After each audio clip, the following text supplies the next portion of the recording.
Afwerki is ending. His end could not come soon enough.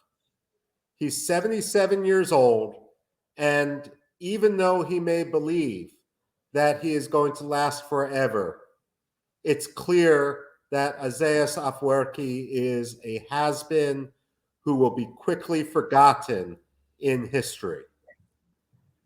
What is Isaias Afwerki's legacy? He's taken what could have been the most prosperous country in East Africa, in the Horn of Africa, and transformed it into a ruin.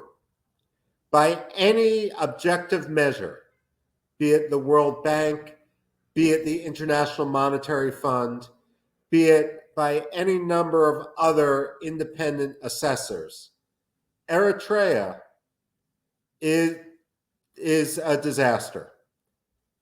And it needn't be. That is the tragedy. Today, it's one of the poorest countries on earth. It's one of the most corrupt. And it certainly is one of the most free. That said, I'm very optimistic about the future of Eritrea. And my main reason for optimism is because of Eritreans themselves. I ignore what the regime says and what those under the pay of the regime say. The fact of the matter is, wherever Eritreans have fled, they have become vital members of civil society and of the economy. And there's no reason why they might not take their energy, their activity, and their ability and reinvest it in Eritrea to allow Eritrea to achieve what, frankly, it should have achieved decades ago. You know, Isaias may believe that his family is going to take over. Much like in North Korea, the Kim family has managed to keep control. That's a fantasy. Abraham, his son, is not going to be able to consolidate power. He's not going to be able to win the support of the army. Too many people may want to try to gain ultimate power once Isaias is gone. Once he's buried, he's not going to be able to influence succession. And simply because he may believe that he is God's gift to the world does not mean that the Eritrean people are going to want to continue with anyone in his family, especially because, as I've said, Isaias's legacy will not be positive and he will not be remembered well in history. One of the reasons why Isaias will not be able to consolidate support for his family is because Eritrea, despite the frequent comparisons, is not North Korea. North Korea was able, while there's a North Korean diaspora in China, for example, perhaps in Russia, some defectors in South Korea, the North Korean diaspora has not been able to thrive in locations with freedom. China has a concerted interest in keeping North Korea the way it is. Eritreans, however, are in the United States. They're in Europe. They're across the Horn of Africa. They're in the Middle East. And there's no way that the Eritrean diaspora is going to be silenced the way the North Korean diaspora is.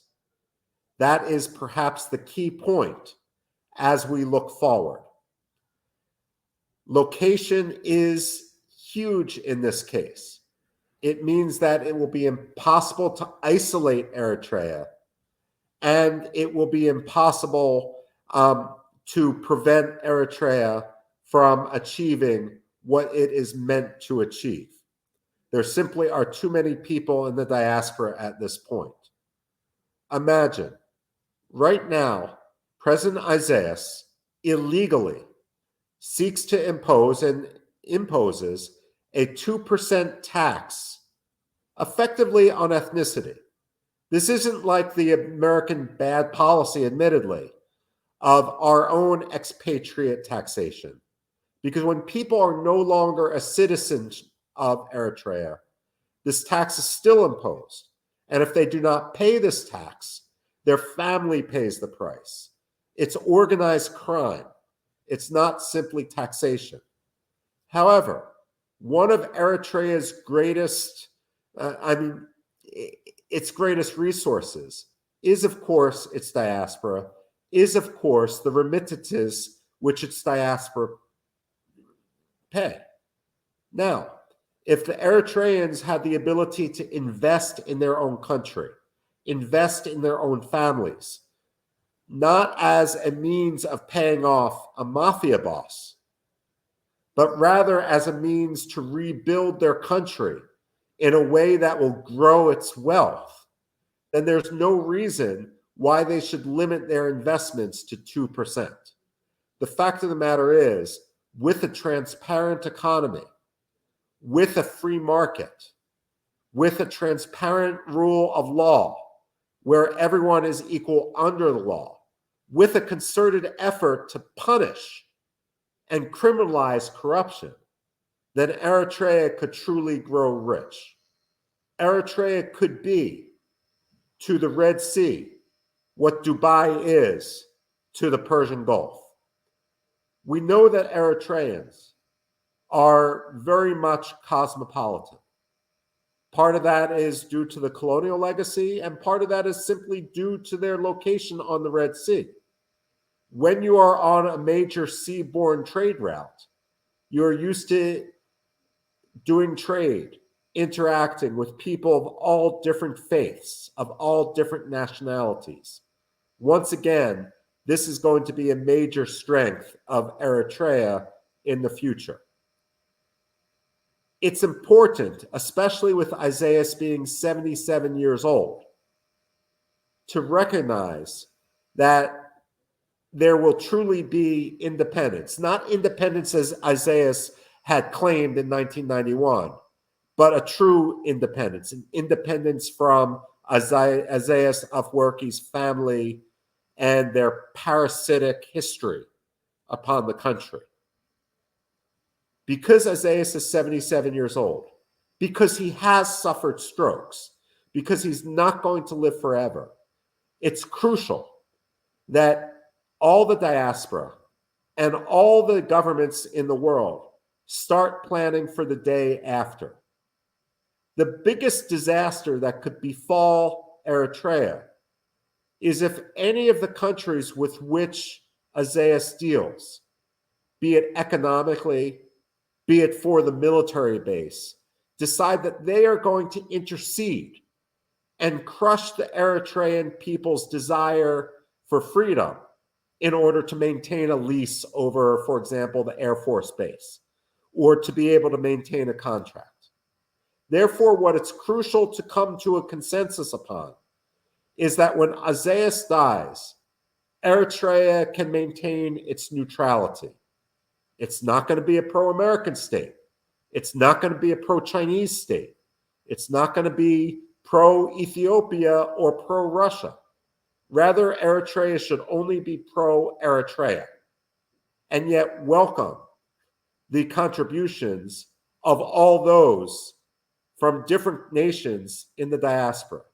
I'm reminded, for example, of Armenia, where there's a huge Iranian diaspora, a huge Armenian diaspora in Iran, a huge diaspora in Russia, a huge diaspora in the United States, a huge diaspora in the United Kingdom, and a huge diaspora in France. And Armenia is one of those places where all those countries that might ordinarily be at loggerheads are able to cooperate.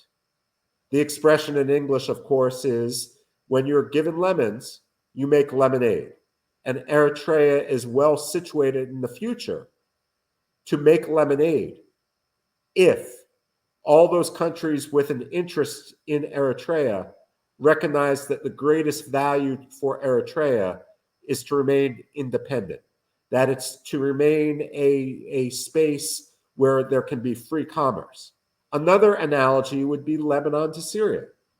Let's face it, Eritrea is small when compared to the behemoth next door, when compared to Ethiopia.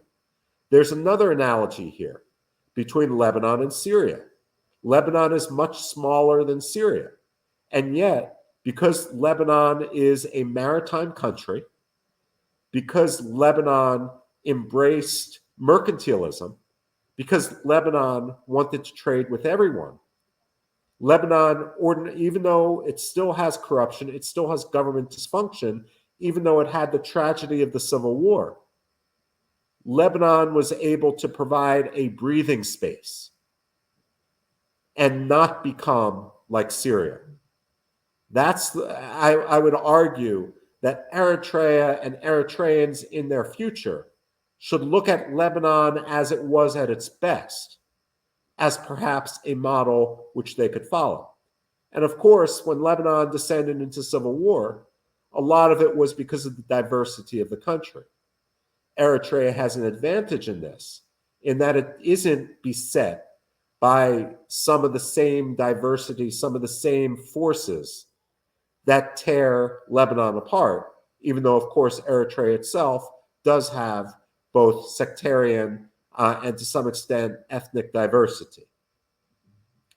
So what Eritrea's diaspora should do is try to extract pledges from major countries, major power centers, Washington, London, Rome, Moscow, Beijing, Addis Ababa. Make them pledge neutrality in the future of Eritrea. Let them agree that Eritrea is going to be able to choose a leadership and a system of leadership that the Eritrean people want.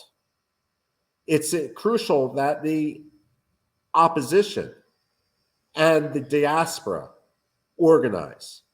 Now, many Eritreans and many diplomats will say that the future of Eritrea is going to be decided internally, that those who are in exile shouldn't really have the same rights to talk about this. And you know what? That was the same debate that was had in Iraq. It's the same debate which is often had in Iran, was had in Russia, and so forth. The difference is that because Isaias has ruled Eritrea with an iron fist, because he has driven out so much talent, that the talent is often the intellectual ability to organize is outside the country. And therefore, it doesn't need to be an either or, but to talk about an Eritrea diaspora, cutting off the Eritrean diaspora from Eritrea itself, is like cutting off the head from the heart. We need to understand in the international community that the Eritrean diaspora and Eritrea itself, those living inside, are going to play a joint role in rebuilding, revitalizing Eritrea as we work to the future. I truly wish that I could be with you today. Unfortunately, I am in Africa myself doing research for some other work. But I do look forward to the day when I can join you, not only in the United States, but when I can visit you in what is reputed to be one of the most beautiful cities in Africa, if not the world. I long for the day that I can visit you in a free Asmara, and I can make my first trip to Eritrea and witness the miracle which you will be undertaking, the Singapore of the Red Sea. With that, thank you, good luck, and Godspeed.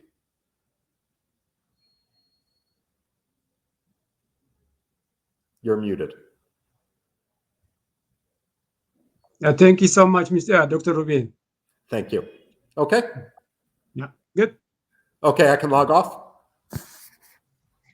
Thank you. Good.